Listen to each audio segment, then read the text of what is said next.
It's last call. Hey, like in that poem, you know? Hurry up, please, it's time. Sorry, I've had a lot to drink. We all have. And I, for one, don't really feel safe going home after everything we've heard tonight. But all those stories can't be true. Even if you believe in that kind of thing, there can't be one city with so many secrets. Maybe it's not the city that's really the problem. Listen closely. What do you hear? My pounding head. The bartender throwing us out. My boyfriend leaving impatient text messages wondering where I am. Underneath all of that, I mean. Do you hear it? The ocean. But that's miles away. Doesn't matter. We've got the ocean on one side, the bay on the other, and the straits connecting them. We're surrounded by the sea. You can't get away. So what? Maybe the ocean is the reason so many strange things happen here. Maybe there's something in the water. Here, we have a little more time before this place is really closed. Let me tell you about it. My mother told me he went off to become a frogman. The singer stopped writing, certain that she had misheard the old woman. They sat at a small, pretty house just a few blocks from the ruins, a house that smelled persistently of cat despite no cat being evident. The old woman, her name was Mary Wayland, she was in her 60s but looked much, much older, had a voice only slightly more pronounced than silence, and the stringer could never be completely sure that what she had written down was anything close to what the old woman had actually said. A frogman? The stringer asked. That's what they used to call a deep-sea diver in the old days, on account of the flippers and the wetsuit. And the goggles. She mimed goggles over her eyes. He always said that's what he'd wanted to be when he grew up, so when he ran off, that's what Mother'd told me he was doing. The stringer nodded and continued writing without comment. The conversation was going on for 45 minutes, and the frogman thing was the most coherent comment she'd gotten so far. She checked the time and found that the light would be waning outside. She would have to hurry if she wanted to shoot the ruins today. She skipped to her last question. I understand that he was an artist, but no one ever exhibited his work. That's right, Marie said. In fact, here. The old woman stood. She was not a little old woman, despite her tiny voice. She was tall and thick-limbed. She reminded the stringer of a huge bird, a crane, or a stork. The old woman brought out a flat package a little over a foot on each side, wrapped in brown paper. You mentioned it on the phone, and I thought your magazine might like to use this in the article. It's a charcoal sketch he did. Go ahead and keep it, I've got plenty more like it. Hundreds, maybe. Mother kept them all, after he left. The stringer accepted the package, feeling as if she were receiving an unwanted Christmas gift from a relative she barely knew. She left with the package under her arm and her camera around her neck, glad to be free of that clinging cat odor. 40-plus minutes of conversation had yielded less than a page of notes, but with the sun at just the right angle on the horizon, it was not too late to get some good shots of the ruins. The day needn't be completely wasted. The smell of the salt breeze coming from the beach stung her nostrils. The stringer had never particularly liked the ocean. She'd rather have lived anywhere but a coastal city, but the city was where the work was. She'd had a regular position as a staff photographer at a decent magazine for a while, but now she was back to being a stringer, living off of freelance work and making it job by job. The assignment about the ruins had been a lucky break, but breaks were fewer and further between all the time. She crested the hill and started down the hiking trail toward her destination. The beach that served as the fringe to the city's westernmost side terminated on the north in a series of rocky pools, particularly hazardous to anyone traversing the coast, by land or by sea. But the spectacular views of the waves crashing against the shore had always encouraged developers to build on the bluffs overlooking the area, which is why 100 years ago the old mayor built his theater palace here. People in the city would come all the way out to the beach complex for circus acts and dancing shows and the indoor pool and whatever else the wizards who owned the place cooked up. They'd even had a museum of ancient Egyptian artifacts. But in the 50s, it fell on hard times and the family sold it to an outsider, George Wayland, who closed it 10 years later and then skipped town. No sooner was he gone than the whole thing burnt to the ground. Wayland himself disappeared, apparently never disembarking from the ship that carried him away from the city. He left behind a wife, a daughter, now an old woman who lived just a few blocks away in her cat-smelling house, and a legacy of unanswered questions. And the place where the pool and circus and the museum once was sat untouched for decades, slowly falling apart, filling in with water and silt and wild plants until it resembled an ancient ruin. And that was what people called it, the ruins. It was never fully torn down. Folks decided they liked the look of it.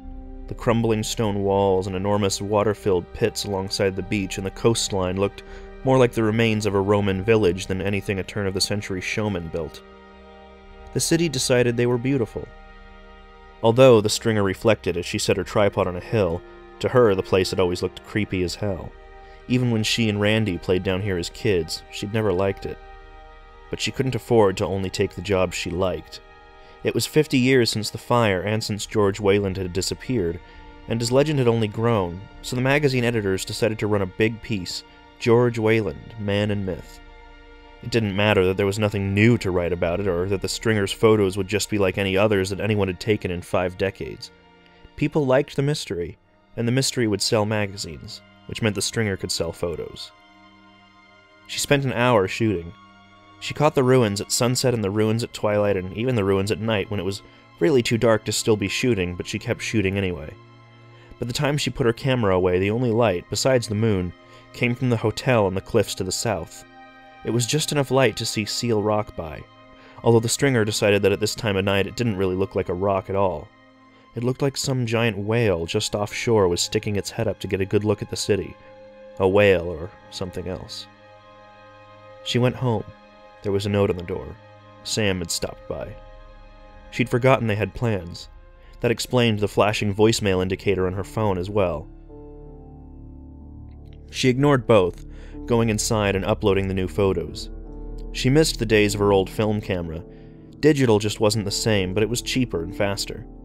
Another compromise she'd made with the world.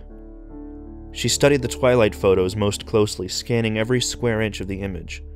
Nothing unusual was there, but she kept looking anyway. After 2 hours, she gave up. Another wasted day. She flopped onto the couch, picking up the magazine off the table. She turned to the most well-worn page, and there was a smiling picture of George Wayland in the headline. George Wayland, Man or Myth. The magazine had gone to stands 2 weeks ago. She'd turned in the photos for it a week before that. The money from it had already been spent.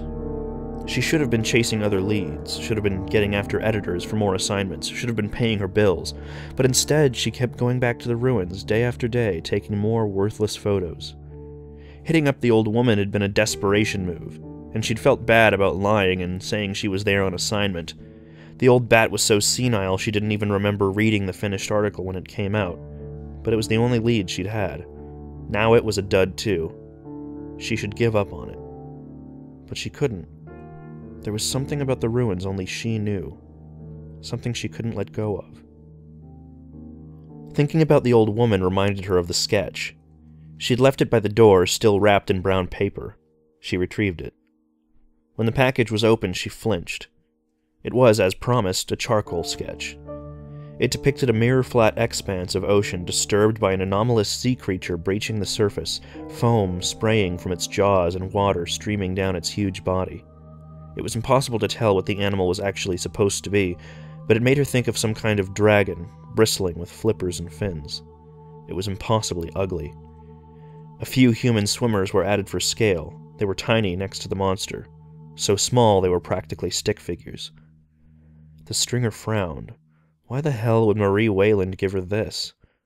Then she chided herself. The old bird was nuts. What did she expect? And what had she said? That her father had done hundreds like this? She suddenly wished she'd had it before the story went to print. The editor probably would have loved it. It would have gone great with that one graph toward the end. How did it go? She picked the magazine up and read, Urban legend persists that Wayland himself set the fire that destroyed the pool complex. Not as an insurance scam, but to destroy the evidence of the secret ritual murders he supposedly committed there. No serious historical evidence suggests any truth to these rumors, but local kids still sneak down to the ruins late at night in hopes of hearing the ghostly screams of those said to have died there. The stringer snorted. All bullshit, of course, but people in this city loved their ghost stories. Randy had, too. She went back to the sketch. Something about it was bothering her. On a hunch, she opened the back of the frame and removed the delicate paper. In the lower right-hand corner, something was written. She thought at first it was Wayland's name or initials, but now she saw it was a word she didn't recognize. The closest she could decipher it was Ospidocolone. Curious, she went to the computer to look it up. Ospidocolone is a fabled sea monster variously described as a large whale or vast sea turtle. It was supposedly so large as to be mistaken for an island, its great shell appearing like a rocky outcropping. In some traditions, Ospidocolone is believed to be the Bible's great fish that swallowed the prophet Jonah. Other myth cycles persist that it was an avatar of the devil. The stringer frowned. She held the sketch up to one of her photos of Seal Rock by night. The sea monster's humped back was in the exact shape of the stony island. Then she looked more closely at the swimming figures Wayland drew. At first she'd thought they must be fleeing the creature, but now it seemed they were actually swimming toward it. And they did not appear entirely human. They were bulky and shapeless things, though the tiny scale made it hard to determine their exact form. Even so, a little thrill went through her. She turned to the computer and clicked the file right in the middle of her desktop. A picture of the ruins popped up. Not any of the pictures she'd taken today, and not any of the pictures she'd sold to the magazine. This was a picture only she had seen, a picture taken 3 weeks ago, just at dusk. Everything was there as it should be. The crumbling walls, the deep pools, the shore, the surf, the rocks.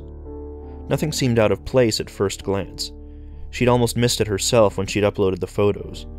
But there, in the deepest pool, right in the center of the ruins, just beneath the surface, there was a shape. The water was dark and the light was poor, so it was hard to tell, but it looked remarkably like a person swimming to the surface. No, not a person. Not quite.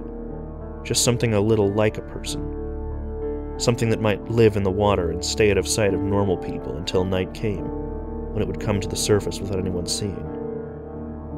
The picture was the reason she kept coming to the ruins. This picture was the reason she'd interviewed the old woman, and the reason she kept reading and researching about George Wayland. This was the reason she hadn't worked or seen Sam or any of her friends in weeks. This picture, and the memory of something splashing in the water behind her as she folded up her tripod and left that day, and an older memory, one of Randy and his frightened voice in the dark. She held the Wayland sketch next to her monitor. The shape in the photo was ill-defined, and the figures in the sketch were tiny, but they looked alike. Didn't they? She flipped back and forth between her photos, the rock and the back of Ospidocolone, the swimmers and the shape in the pool. Yes, they all matched. And that meant... what did it mean? The stringer wasn't sure. She rubbed her forehead. It was late, and she hadn't slept enough all week. She turned the computer off and flopped into bed, not even bothering to take off her shoes. Outside, the wind was blowing. The branches of the trees scraped her windows. Her water bill was due tomorrow. Her rent was due a week later. She didn't know where the money would come from. She told herself she shouldn't spend tomorrow afternoon at the ruins again, and shouldn't spend tomorrow evening at the library or the Historical Society looking for any new information about George Wayland. She should look for work instead. But she knew that she wouldn't. She couldn't let this thing go. She felt like she owed it to Randy. Poor Randy. After all these years. As she slept, she thought she heard rain splashing on her window, but she couldn't be sure. In her dream, she was 6 years old again. In her dream, her older brother was waking her up in the middle of the night. In her dream, she rolled over and said, "What is it, Randy?" And her brother sounded frightened as he said, "It's the man from the beach." She sat up under the covers. She couldn't see Randy in the dark, but she knew he was right by her bedside. What man? The one from last night, when we snuck down to the ruins. Remember, I told you I saw him in the water? In her dream, she was frightened, but she didn't show it. She knew Randy was only trying to scare her. "I remember calling you a liar. You didn't see any man in the water." "I did. But he wasn't really a man. He was all scaly like a fish, and he had a horrible face." "You didn't see any man," she said, but her voice cracked. "Go back to bed." Randy was quiet for a second. She said again, a little louder, "Randy? What's the matter?" In the dark, Randy shivered. "What's the matter is... he's outside our window." The stringer was screaming. No. Someone else was screaming. No, that wasn't a scream, it was... the phone? She sat up in bed. Her feet ached. Really should have taken off her shoes before she fell asleep, and groped for her cell phone on the bedside table. The tiny shrieking ring cut off as she pushed the button. "Hello," she said. "He came and talked to me," said a tiny voice on the other end. The stringer blinked and sat up. She checked the clock, 4 in the morning. Then she looked at the call number. It was Marie, George Whalen's crazy old daughter. Never should have given the old bat my phone number, the stringer thought. "Who talked to you?" she said. "My father." The stringer jolted awake. She almost dropped the phone, but stopped herself.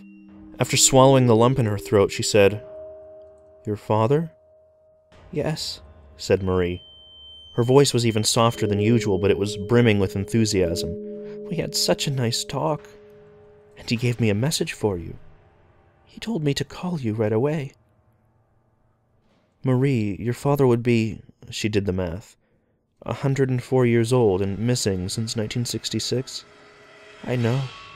He looked really good for his age." The stringer laughed. She couldn't help it. Kicking her shoes off, she rubbed her sore feet. "So what did he tell you that couldn't wait until morning?" "He said to tell you that the fire was the important thing."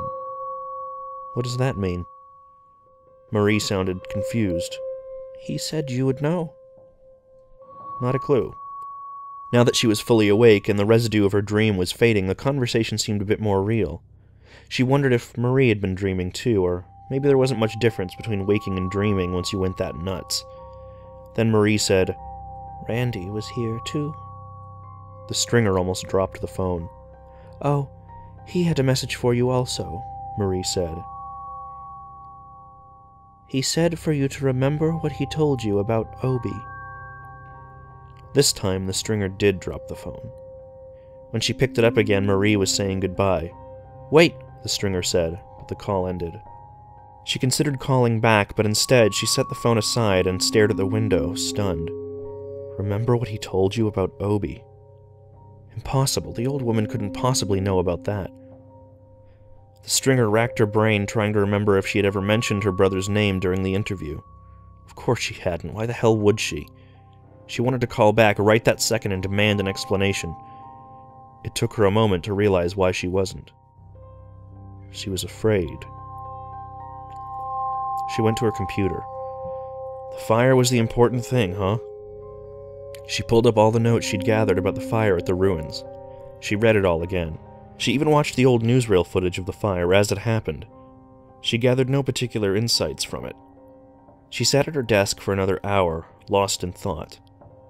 When it was late enough in the morning, she picked up the phone and dialed a number she knew by heart by now. A voice on the other end said, "Western Neighborhoods Project." She asked for the director by name. They were one of the oldest and busybodiest historical groups in the city. If they couldn't tell her what she wanted to know, nobody could. She was afraid she might go to voicemail, but eventually the woman she wanted answered. "Hello, Dr. Olmsted," the stringer said. "I had another research question for you." "About the ruins?" Olmsted said. "I thought your magazine already ran that story." "They did, but I'm doing a little follow-up." She paged through her email as she talked. No paying offers, although there were plenty of blogs who wanted permission to run her photos. None were offering any money. "I was just wondering about the fire." She hesitated. "Yes?" Olmsted said. Not entirely sure why she was asking, the stringer said, "I was wondering, is there any truth to the rumors that human remains were found in the wreckage?" "None at all," Olmsted said. But she said it too fast, as if she'd been expecting it and had that answer prepared. "I see," the stringer said. "I thought that... well, it's just... I have a lead that there was something unusual or important about the fire itself, and I was just wondering if there was anything that wasn't already common knowledge." "I don't think so. I'm afraid I really have to go, miss... What about the name Espidokalone? Do you know anything about that?" It was a shot in the dark, but as soon as she said it, the stringer knew she'd hit the mark. Olmsted gasped. She covered the phone so that the stringer wouldn't hear, but she was too slow. The stringer's scalp tingled with the excitement of a new lead. "Doctor," she said. "Are you still there?" "Yes, but Let me call you back."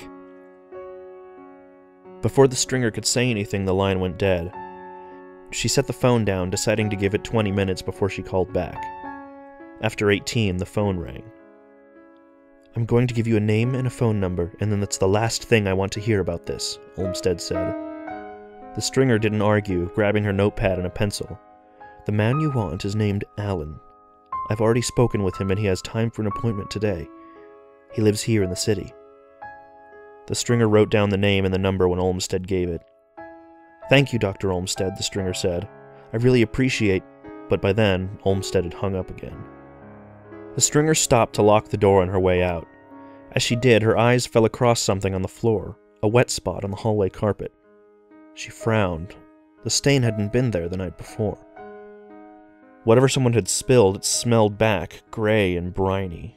It reminded her of the ocean.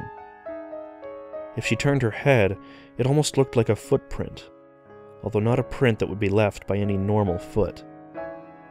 She hurried down the elevator and out into the street. Her appointment was in an hour. She could just barely make it. The door said Z. Allen, nothing else.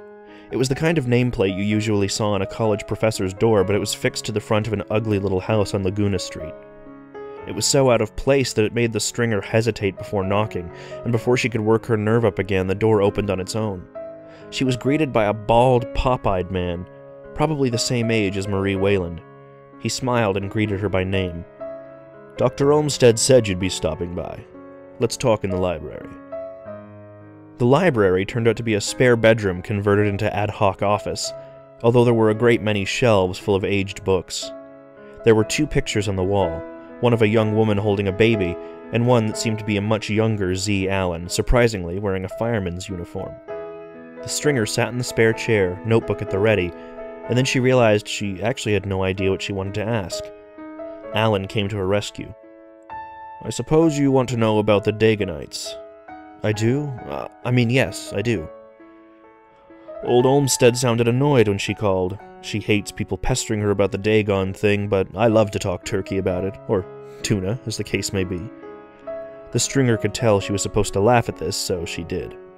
"Are you on the board of the Western Neighborhoods Project?" "No, I'm just someone they keep on call. Amateur historian, with my own peculiar specialties. In this case, the Esoteric Order of Dagon. What do you know about it so far?" Not much." She scribbled the words Esoteric Order Dagon on her pad, the unfamiliar esoteric spelled in full so that she would not mistake it later. "I guess you're too young to remember the Summer of Love." "I'm more of a winter person." "Yes, there's not too many of us original flower children left. What people don't realize is that the counterculture wasn't just free love and walking barefoot down Haight Street. There were all sorts of, well, I hesitate to call them cults, but let's say new and alternate religions and belief systems that were popping up around that time, especially here in the city.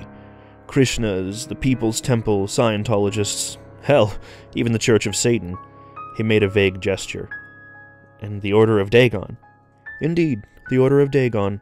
Although according to them, they weren't exactly new. They said they were thousands of years old, maybe tens of thousands. The Daganites were something else, a special case, even in a time of special cases." "What did they believe?" "Hard to say. They were very secretive, and there weren't very many of them, maybe a dozen in the city altogether. They came from back east somewhere." "Why'd they come here?" "Religious pilgrimage. They said this was a sacred site. They worshipped the ocean, you see." "No, not the ocean exactly. An ocean god. They called it Dagon, but sometimes other names. Cetus or Tiamat or Ashbidokalon? Yes, that was the one." He looked at her strangely for a moment. "They said that it was an ancient sea creature older than the world, and they took just about any myth about a sea monster to be a story about their god by some name or another.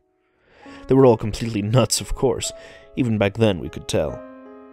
The stringer pondered for a moment. "What does this have to do with the ruins?" "Haven't you guessed?" Before he disappeared, George Wayland was rumored to be a convert to the esoteric Order of Dagon. So the urban legends about human sacrifice. Related. The Dagonites didn't practice human sacrifice, of course, but they did have a peculiar ritual that made people ask lots of questions after Wayland disappeared. The words in her notebook jumped out at the stringer. The fire is the important thing. She bit her lip. They gave burnt offerings to their god, didn't they? That they did. Sea creatures were best, but apparently anything would do. A dog, a chicken. The bigger the better, as long as it was dead already. You could burn objects, too, if they were important enough to you. The bigger the better? Say, an entire building. Now you're getting it. And with Wayland believed to be associating with Dagonites, and all of them disappearing around the same time he did, and then his complex burns down, well, you can guess what people thought. Stringer was writing faster than she could keep up with. And this was an important ritual for them. The most important of all. A burnt offering at the right holy site was supposed to awaken Dagon, or Aspidokalone, or whatever you want to call it. And then... The Stringer sat forward. Then what? Well, no one else could ever really figure that part out. Alan sat sideways in his chair a bit, looking at her in his peripheral vision. All they would ever say is that after that you became one with Dagon, but they'd never say exactly what that meant. The Stringer put her notes down. And they all disappeared? In 1966, virtually the same day as the fire. Alan folded his hands and arched his eyebrows, seemingly inviting her to draw her own conclusions. One with Dagon, the Stringer repeated. Is there anything else? Not much. Here. He handed her a thumb drive. I have a special file on it, for when people come asking. The Stringer blinked.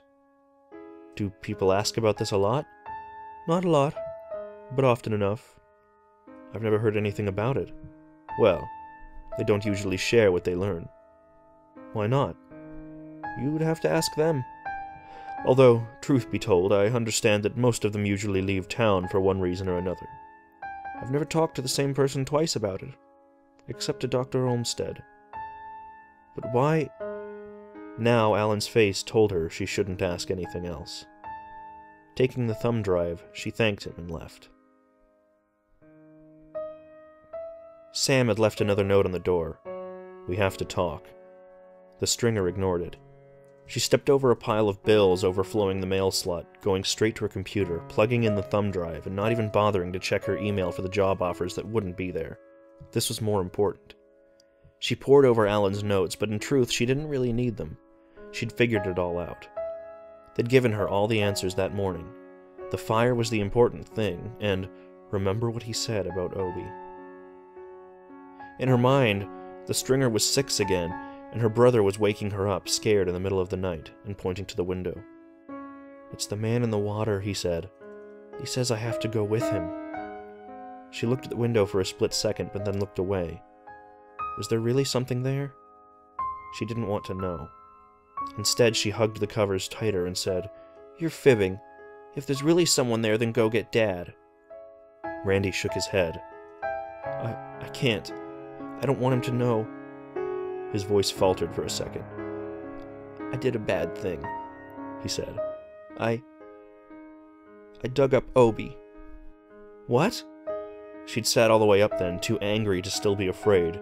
I'm sorry, Randy said. She could tell he was crying. He was my cat. Mine!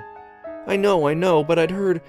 they say that if you take something, something dead, and you burn it at the right spot... Burn it? You mean you... I'm sorry, I just wanted to see what would happen. I wanted to have something to show you when we snuck out, and now he says I have to go with him.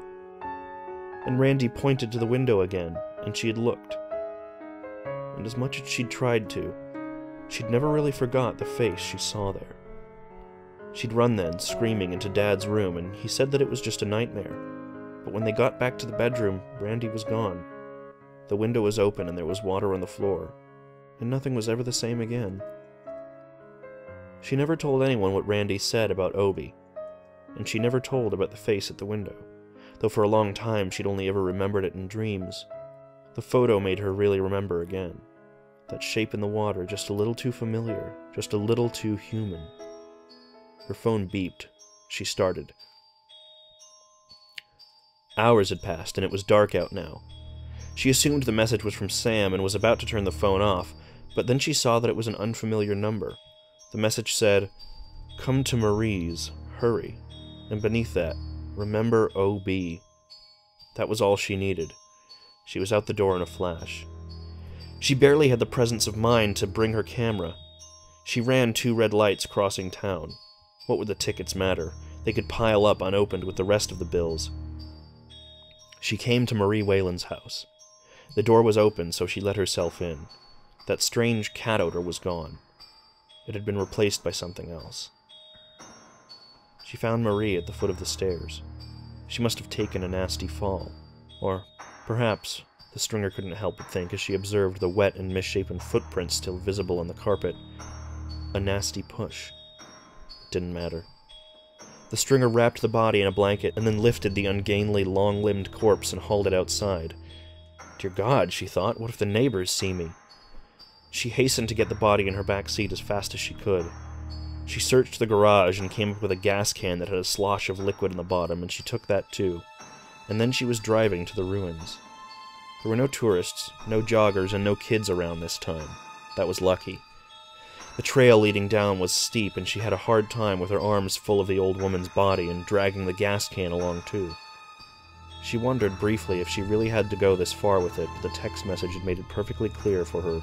George Wayland had needed to burn this whole place down to do the trick for himself, and a dozen other Daganites. Randy had only needed a cat, but he'd been 8 years old. The bigger the better, Alan had said, so the stringer wasn't going to take any chances. She suspected you only got one shot at this. The ocean wind was particularly cold that night. There was no moon, but she could see the great rock of the coast anyway. Was this the right spot? It had to be. Where else was there? She set the corpse down on the rolled-up blanket and doused it with gas. She hoped no one from the hotel was watching. She only needed a minute without anyone interrupting to do this right. The box of matches rattled in her trembling fingers. It took 4 tries to get a match that stayed lit even with the wind. She held her breath, looking at the bundle in the wet sand. Was she really going through with this? But then the match dropped from her fingers and a whoomp of heat and black acrid smoke hit her square in the face, and the decision was out of her hands. The fire burned out fast, but the heat was intense. Sickening fumes from the blanket's synthetic fibers mingled with even less pleasant odors.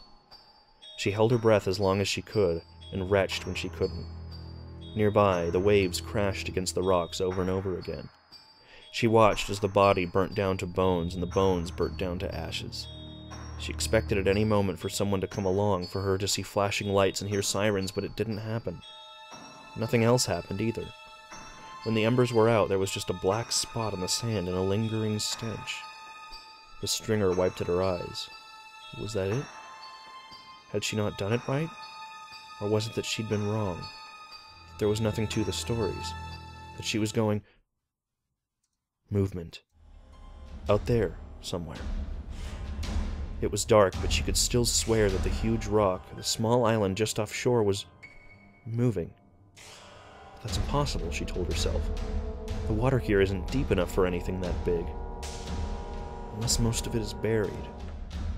Buried in the ocean floor for thousands, maybe even millions of years, only stirring when someone made the offerings. When someone was ready to become one with Dagon. And that's when she saw the lumbering shape coming towards the shore. The man in the water. And not just one. Lots of them were coming. Lots and lots, drawn by her signal fire. They paddled toward her, scaly flesh dripping with brine. She was glad it was dark. She still remembered the childhood face at the window. She did not want to see faces like that again. But she knew that one of those faces would be the one that she was looking for. And that she'd finally be able to say that she was sorry. That she missed him. That she loved him. That she'd done all this just to see him again, one last time, no matter how. And then, the great rock, not a rock at all, of course, was still moving out in the surf. and those things coming to shore would not just leave when she wanted them to. She had made the offering. She had signaled that she was ready to become one with Dagon. She suspected that Dagon was not the type to take no for an answer.